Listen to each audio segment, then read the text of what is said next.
Nivoaka ihany koa ny andiany faharoa amin'ny lista ireo nahazo ny famotsora-keloka na ny amnistia.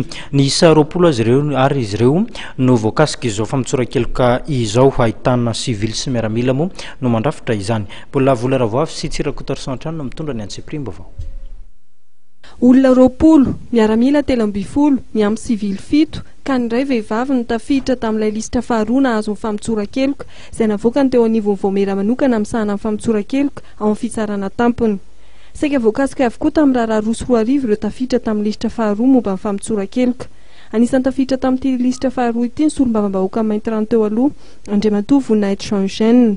Ity mpanao politika ity izay voaenjika ara-pitsarana ny 14 Jolay 4 sy ny 13 Jona 4 voafafa avokoa ny fanameloana roa ireo izay samy mitranga avokoa nandritra ny fitondrana Ravalomanana.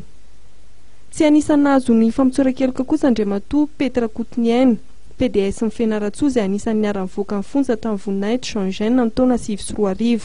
Manaraka izany, anisan'ny nahazo famotsora-keloka araka ity lista faharoa ity Andriamatoa Razakavonisan Soloniaina Richard izay mpitarika teo anivon'ny syndicat tsara eto Madagasikara na SMM, izy izay voasazy amin'ny ministera ny fitsarana ny 12 Jolay 2004.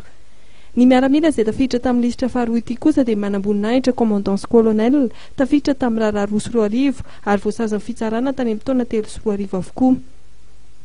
Raha tambatra amin'ny lista voalohany dia mahatratra 730 amin'izao fotoana izao nahazo ny famotsora-keloka araka ny lista navoaka ny voamera manokana misahana ny famotsora-keloka. Araka ny loharanom-baovao maro-potitra dia mbola hisy ny lista manaraka izay avoaka ny voamera manokana misahana ny famotsora-keloka, tsy mbola voafaritra kosa nefa ny fotoana hivoahan'izany.